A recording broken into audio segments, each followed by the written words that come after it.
வீடியோக்குள்ளே போகிறதுக்கு முன்னாடி சேனலை சப்ஸ்கிரைப் பண்ணுங்கள், பக்கத்தில் இருக்க பெல் பட்டனை ப்ரெஸ் பண்ணுங்கள், டிக் பண்ணி சேவ் பண்ணிக்கோங்க.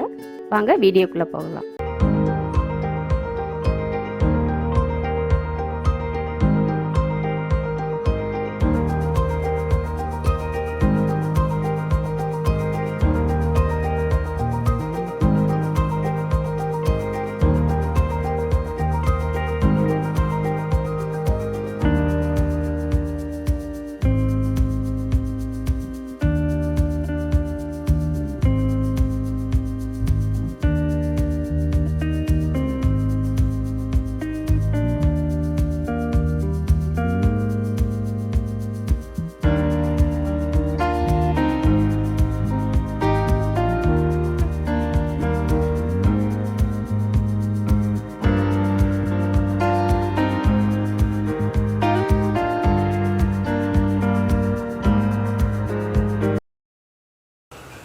குழம்பு மிளகாத்தூள் அரைக்க போகிறோம். அதுக்கு தேவையானது என்னன்னு பார்க்கலாம். எல்லோரும் என்கிட்ட கேட்குறது குழம்பு மிளகாத்தூள் எப்படி செய்கிறது அப்படின்றது தான். இன்றைக்கி அதை அரைச்சி காட்டுறேன். 1/4 கிலோ மல்லிக்கு 1/4 கிலோ வரமிளகாய் போடக்கூடாது. எப்போவுமே காரம் கம்மியாக இருந்தால் கூட நம்ம மிளகாத்தூள் போட்டு அட்ஜஸ்ட் பண்ணிக்கலாம். காரம் அதிகமாகிடுச்சுன்னா கஷ்டம். அதனால் 250 கிராம் மல்லிக்கு 125 கிராம் வரமிளகாய் போடணும். நான் அப்படி தான் எடுத்திருக்கேன். 250 கிராம் மல்லி, 125 கிராம் வரமிளகாய், ஜீரகம் 25 கிராம், மிளகு 25 கிராம். வெந்தயம் அதிகம் போட தேவையில்லை, 1 ஸ்பூன் அளவுக்கு போட்டால் போதும். ஏன்னா வெந்தயம் அதிகம் போட்டால் கசப்பாயிரும். அதனால 1 ஸ்பூன் அளவுக்கு வெந்தயம் போடுறேன். 1/4 கிலோ மல்லிக்கு 1 ஸ்பூன் வெந்தயம். கடுகு 25 கிராம். பெருங்காயம், கட்டி பெருங்காயம் வாங்கினா தான் நல்ல மணமாக இருக்கும். அதனால் பெருங்காயம் 1 இன்ச் அளவுக்கு எடுத்திருக்கேன். கட்டி பெருங்காயத்தை உடச்சி வச்சுருக்கேன் சின்னதாக. கருவேப்பிலை காஞ்சது இல்லை, அதனால் பச்சையாக வைக்கிறேன். இதையும் சேர்த்து வறுத்துக்கலாம். பருப்பு கையில் இது மாதிரி 1 கை கடலைப்பருப்பு, அதே அளவுக்கு உளுந்து, அதே அளவுக்கு துவரம்பருப்பு, கடலைப்பருப்பு, உளுந்து 3 சேர்த்து போட்டிருக்கேன். இது நம்ம கையில் 1 கையளவு எடுத்து போட்டிருக்கேன். 250 கிராம் மல்லி, 125 கிராம் வரமிளகாய், 25 கிராம் கடுகு, 25 கிராம் ஜீரகம், 25 கிராம் மிளகு, 1 ஸ்பூன் வெந்தயம், கட்டி பெருங்காயம் கொஞ்சம், கருவேப்பிலை, பருப்பு. இப்போ இதெல்லாம் நம்ம வறுக்க போகிறோம். மிளகாய் ஆல்ரெடி வறுத்த மிளகாய் தான், அதனால் வறுக்க தேவையில்லை. மல்லி மற்ற எல்லாத்தையும் வறுத்துக்கலாம். முதல்ல பருப்பு போட்டு வறுத்துக்கலாம். பருப்பு அதிகமாக போட்டால் குழம்பு சீக்கிரம் ஒரு மாதிரி கெட்டி ஆயிரும். அதே போல் பொங்கிட்டே இருக்கும். அதனால் பருப்பு எப்போயுமே அளவுக்கு அதிகமாக போடாமல் நம்ம கையளவுக்கு மட்டும் கொஞ்சம் எடுத்து போட்டுக்கிட்டால் போதும்.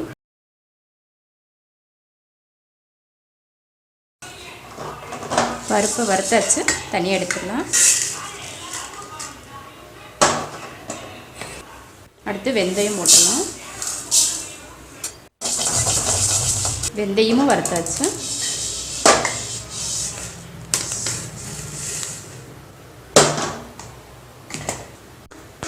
அடுத்து கடுகு. கடுகு சூட்டிலேயே பொரிஞ்சிரும்.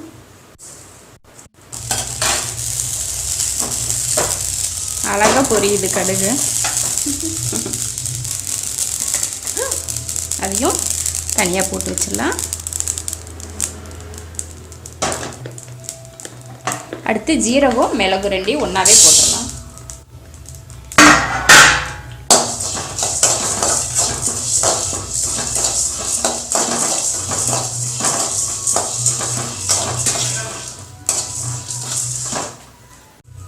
மிளகு ஜீரகம் வறுத்தாச்சு, அதையும் போட்டு வச்சிடலாம் தனியாக. இப்போ பெருங்காயம் போட்டுக்கலாம். பெருங்காயம் வறுக்கிறதுக்கு மட்டும் கொஞ்சம் எண்ணெய் சேர்த்துக்கலாம். அடுத்து கருவேப்பிலை. காஞ்ச கருவேப்பிலையாக இருந்தால் வறுக்க தேவையில்லை. இது பச்சையாக இருக்கிறதுனால நான் வறுத்து போடுறேன். கருவேப்பிலை போட்டால் குழம்பு நல்ல மணமாக இருக்கும்.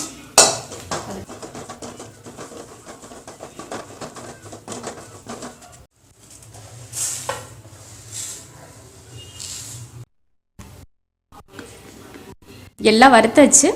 மல்லி, மிளகாய், கருவேப்பிலை, கடுகு, வெந்தயம், பருப்பு, மல்லி, ஜீரகம், மிளகு எல்லாம் வறுத்துட்டோம்.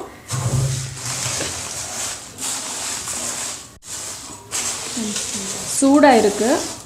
கொஞ்ச நேரம் ஆற வச்சுட்டு அதுக்கப்புறம் நம்ம அரைச்சிக்கலாம். மிஷினில் கொடுத்து மாவு அரைக்கிற மிஷினில் கொடுத்து அரைச்சிக்கலாம். இல்லைன்னா நம்ம மிக்சியில் கூட அரைச்சி ஜலிச்சு எடுக்கணும். அது 2 வேலை. மிஷினில் கொடுத்து அரைக்கிறது நல்லது. பெருங்காயம் வறுத்து வச்சுருக்கேன். கட்டி பெருங்காயம் தான் போடணும்னு இல்லை, பவுட்ரு பெருங்காயத்தூளும் சேர்த்துக்கலாம். பெருங்காயம் பிடிக்கலை போட வேண்டானாலும் போட வேண்டாம். நானும் பெருங்காயம் போடலை, வேண்டாம். ஆனால் பெருங்காயம் போட்டால் தான் நல்லாயிருக்கும். எனக்கு பெருங்காயம் பிடிக்காது, அதனால் நான் பெருங்காயம் போடலை. உங்களுக்காக தான் அதை வறுத்து காட்டினேன். இப்போ மிக்ஸி ஜாரில் போட்டு நான் அரைக்க போகிறேன். ஆறிடுச்சு. நீங்கள் எதில் அரைக்கணுமோ அரைச்சிக்குவோம். நீங்கள் மிஷினில் கொடுத்து அரைக்கணும்னா அரைச்சிக்கலாம்.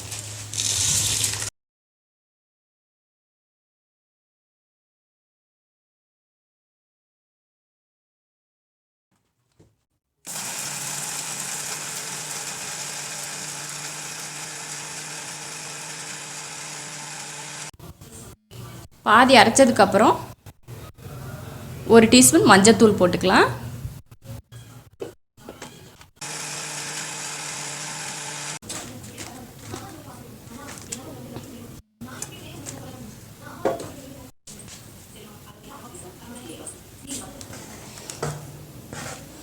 அரைக்கிறப்போ மஞ்சளோ இல்லைன்னா மஞ்சள் தூளோ போட்டுக்கணும் அரைக்கிறதுக்கு.